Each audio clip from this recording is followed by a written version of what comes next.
Magandang araw mga amo at welcome sa Kalye Topics.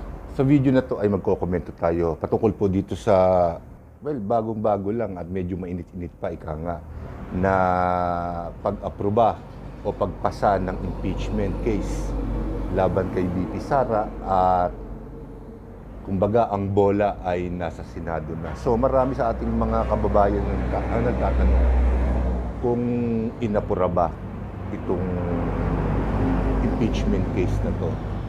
So, alam naman natin pare-pareho ang sagot yan. At syempre, kung uobserbahan natin, parang inapura nga, hindi ba? Pero pakatandaan po natin na halos isang buwan na rin na nasa Kamara yung mga impeachment complaints na isinampa laban kay VP Sara. At syempre siguro nagkaroon na rin ng pagkakataon na mapag-aralan kung may merito ba itong mga reklamo na to laban kay VP Sara. At nakakagulat lamang po dahil syempre marami ang umaasa na mag-aalinlangan ang ibang kongresista na bumoto pabor sa impeachment case ni VP Sara. Pero sigurado marami rin ang nagkamali na nakakuha ng ng 1/3 o 2/3 vote ang reklamo na to. At syempre tuwan-tuwa yung Makabayan Black at yung ilang mga kritiko ni VP Sara dahil nagtagumpay sila na maipasa o maipanik sa Senado itong impeachment complaint laban kay VP Sara. At yun din datang araw na yun ay tinanggap din ng Senado at nagkaroon sila ng hearing na rin matatawag yun para formal na tanggapin yung impeachment na yun. Kaya nga lang, sa pagkakaintindi ko, sa pagkakabasa ko dun sa balita na parang sa June 2 na ng 2025 itong impeachment case na to didinggin. Dahil siyempre, magbabakasyon na itong Senado at Kongreso para sa paghahanda sa midterm election sa Mayo. Pero kung iisipin natin, siyempre, malaki rin ang naging sugal ng ibang kongresista na bumoto dito sa impeachment complaint na to dahil nakasalalay dito ang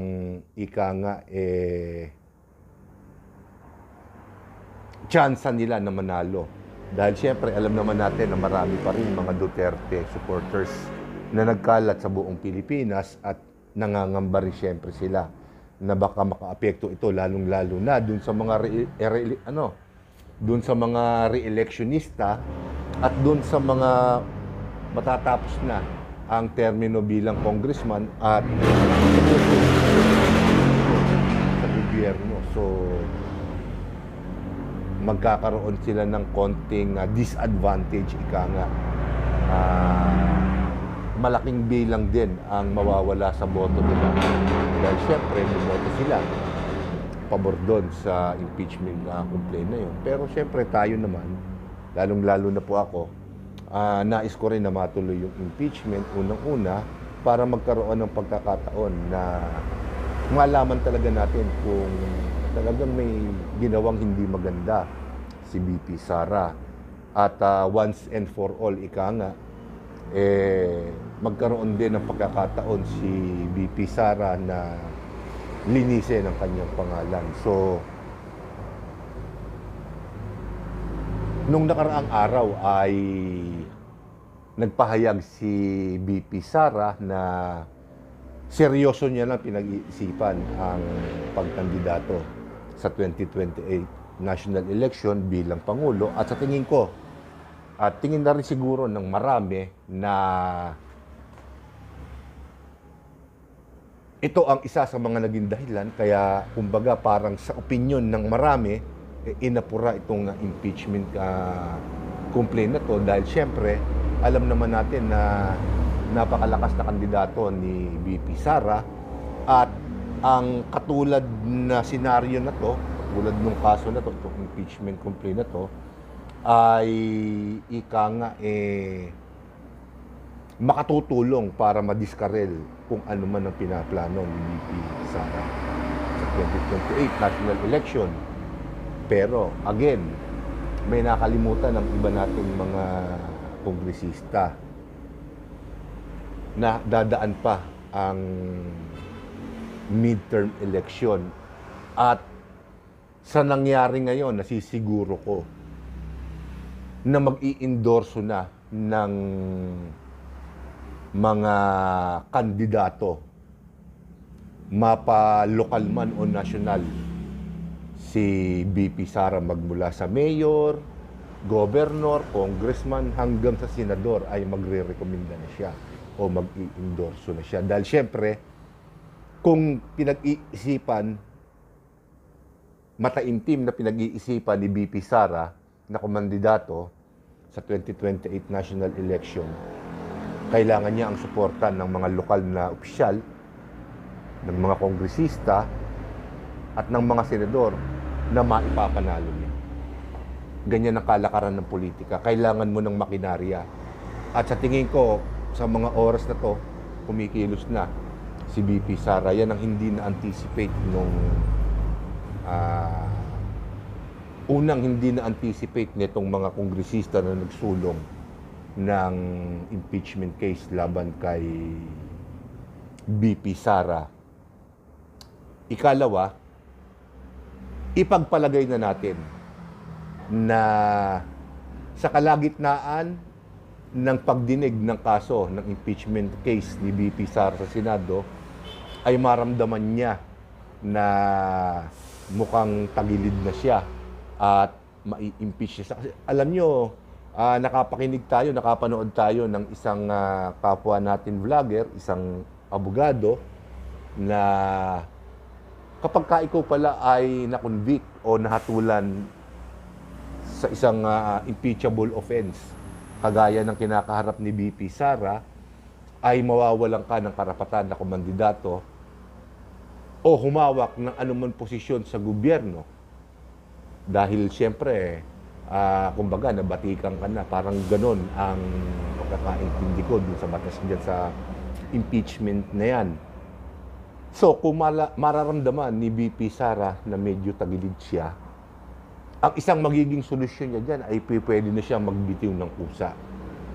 At siyempre, pagka nagbitaw siya ng kusa, di parang sinabi niya na guilty siya. Hindi rin siguro dahil hindi naman porke nag-resign ka, inamin mo na nagkasala ka. Maaaring sabihin mo o sabihin niya na hindi siya nakakakuha ng tamang hustisya, na pinagtutulungan siya, kaya yun, isang hindi na-anticipate ng mga kongresista. Isa pa, kung sa June 2, didinggin ang impeachment case ni VP Sara, katulad ng sinabi ko kanina, seryoso niya ng pag-iisipan o seryoso na siyang mangangampanya para sa mga senador na pwede niyang ilagay. Kasi merong bagong 12 senador na maaaring manalo sa Mayo, sa eleksyon sa Mayo, at uupo sa Hunyo. Yun ang didinig ng impeachment case. At kung 8 o 10 doon sa 12 na mananalo ay puro inendorso ni VP Sara, halos nakasisiguro na tayo na mapupunta sa basurahan itong impeachment case na to. Plus, sinuportahan ni Pangulong Bongbong Marcos at ng ilang mga senador na wag nang palawigin pa itong impeachment case na to, bagamat nakarating na sa Senado, baka matulong o baka ma-dismiss itong kaso na to dahil pwedeng ikatwiran ng senador ng mga senador na inapura itong impeachment. Hindi nagkaroon ng tamang proseso para ika nga mabusisi itong mga akusasyon, mga reklamo laban kay BP Sara, kaya maaaring ma-dismiss yan. At kapag ka nangyari yon, at alam nating malaki ang posibilidad na mangyari yon, at maraming mga kandidato ni BP Sara sa midterm election ang manalo, nakalalamang. Alam naman natin si BP Sara, si Inday Sara,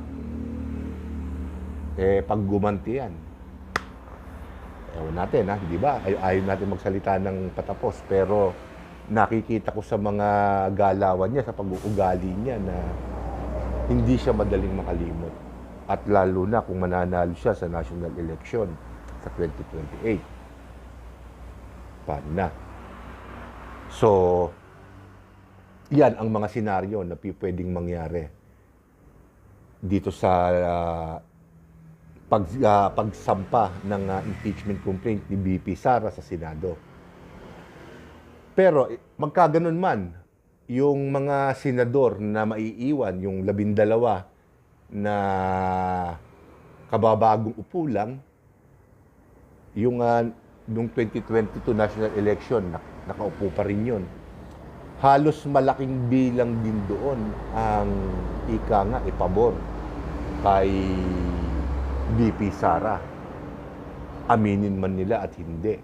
Dahil siyempre, pinangangalagaan din nila yung kanilang political career. Di ba? Paano kung madagdagan pa ng mga mga sinuportahan ni BP Sara sa darating na eleksyon ang manalo? Mas lalo na. So, ang trabaho na yan, ang ang burden, ang pasakit, ay mapupunta dun sa mga taong nag-file niyan, yung mga author niyan, Di ba? So, kung ako naman sa kanila, alam nila na tagilid pa yung kaso na yon sa Senado at sumusugal pa sila dito sa eleksyong darating kung marami ang papasok sa kanilang mga kaalyado. Ang isang paraan dyan magpatuloy yung kanilang mga welga para makakuha sila ng simpatya sa mga tao. Well, napansin naman natin sa mga surveys na mababa pareho ang Pangulo at ikalawang Pangulo sa mga survey na ginanap itong mga nakaraang araw, at nakikita kong hindi naman ganong kalakihan ang ibinaba ng popularidad nila. Natural yun. At minsan siyempre yung mga surveys na yan, hindi rin kapanipaniwala. Kasi siyempre meron din nag-survey sa amin dito yung mga tanong nila karaniwan parang pabor sa administrasyon, pabor sa, alam niyo na, pagdating kay BP Sara parang medyo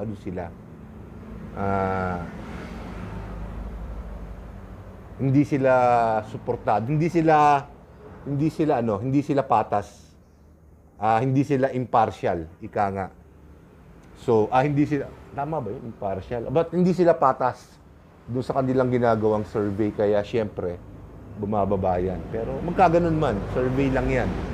Parang ikinukondisyon lang ang isip natin yan na paniwalaan na talagang ganun na kasama ang isang kandidato. Hindi siya ipinagtatanggol ko si BP Sara. Sinabi ko na kailangan matuloy yan para once and for all, ay malaman natin kung talaga may kasalanan siya o wala. Kung wala, maganda. Kung meron, dapat ma-impeach. So, meron pang isang nakakatuwang balita. Tingnan natin kung magkakatotoo rin.